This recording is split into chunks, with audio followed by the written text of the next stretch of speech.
بسم الله والصلاة والسلام على رسول الله. السلام عليكم البنات، ان شاء الله كامل تكونوا بخير ويلقاكم هذا الفيديو وانتم في احسن الاحوال ان شاء الله. جيتكم اليوم بوصفة جديدة اللي هي سمك الدورات مقلي في المقله، يجي بزاف بنين بتتبيله رائعه، مقرمش من برا وطري من الداخل. بلا ما نطول عليكم حبيباتي، هيا نروحوا للمقادير وطريقه التحضير. كما راكم تشوفوا في لا فيديو، عندي هنا زوج حبات كبار من سمك الدورات اللي كنت غسلتهم ونقيتهم مليح مليح من برا ومن الداخل.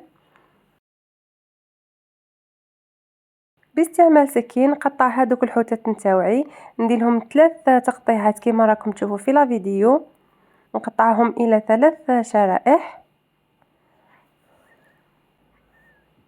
نفس الطريقه بالنسبه للسمكه الاخرى، نقطعهم على الجهتين 3 منا و3 منا، ونروح نحضروا التتبيله تاعنا. بالنسبه للتتبيله نحتاج حبه نتاع عصير ليمون كامله، نعصر كامل الحبه نتاعي.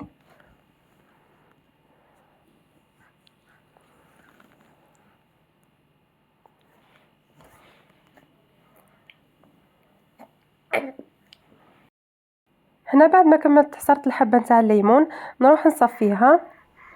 هذه هي حبه تاع الليمون، نزيدوا لها كميه مليحه نتاع الملح باش الحوت نتاعنا ما يجيش صامت، حوالي ملعقه صغيره.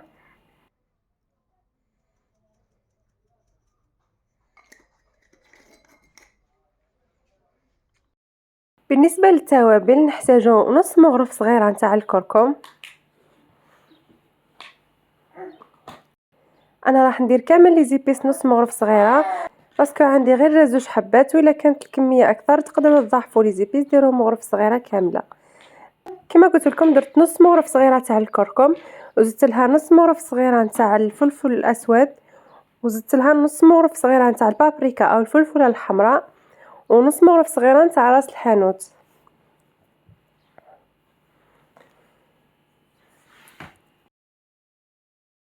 وضفت مغرف صغيره معمره نتاع الثوم ربي.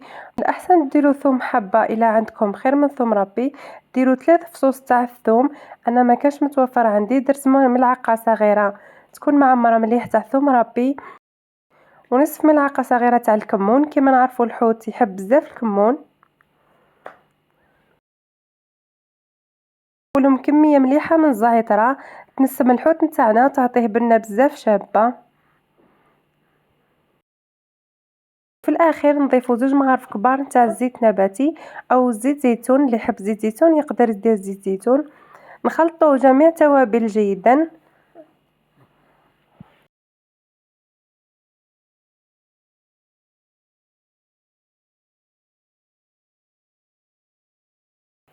نجيبوا الغيسيبيو تاعنا او الاناء ونحطوا الحوتات نتاوعنا، نفرغوا عليهم هذوك التوابل، نحاولوا ندخلوا هذيك التتبيله جيدا في الحوته، نطلي جميع الجهات وندخلوها جيدا في هذوك الشقوق اللي درناهم، وحتى من الداخل نطليها جيدا. نفس الطريقه بالنسبه للحوته الاخرى.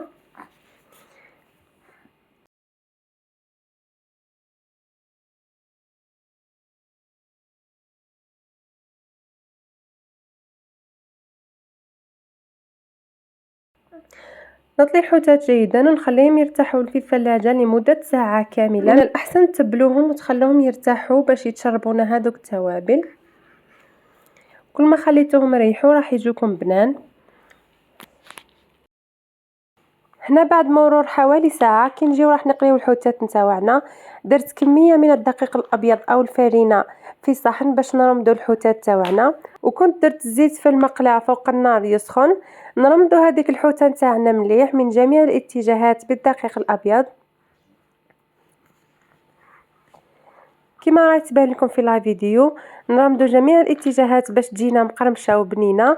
كي نكملوا نرمدوها نحاولوا ننفضوا هذاك الباقي من الفرينه باش ما تجيناش طبقه خشينه تاع الفرينه. وبنفس الطريقه نكملوا الحبه المتبقيه، نروح نحطوها في المقله اللي كان الزيت تاعها سخن على نار متوسطه. ما نمسوهاش كامل هذيك الحوته حتى نشوفوها حمارت من التحت وطابت مليح باش نقلبوها. نقلبوها على الجهة الثانية ونخلوها تطيب مليح. تاخذ لكم وقت حوالي 10 دقائق إلى ربع ساعة على نار متوسطة على حسب حجم الحوتة، وإلا كانت صغيرة تاخذ أقل. نخلي الحوتات تاوعي حتى يتحمروا ويطيبوا مليح من الداخل ونرجع ليكم. هنا بعد ما طابوا الحوتات نتاوعي كنت درتهم فوق ورق ماس باش يروحوا لهم هذاك الزيت، ومن بعد نحيتهم وهذه هي النتيجة نتاعهم. جاو مقرمشين من برا وطريين من الداخل، والريحة نتاعهم راهي دايرة حالة في الدار. هنا حبيت نقسم معكم حبة باش تشوفوا بلي طايبين من الداخل. كانت هذه هي لا فيديو تاع اليوم حبيباتي، ان شاء الله تكون نالت اعجابكم. ما تنساوش تخلوا لي ابوني في القناة وجاملوا الفيديو وتفعلوا الجرس باش يلحقكم كل جديد. ما بقى لي غير نقول لكم تهلاو في رواحكم الى فيديو قادم ان شاء الله.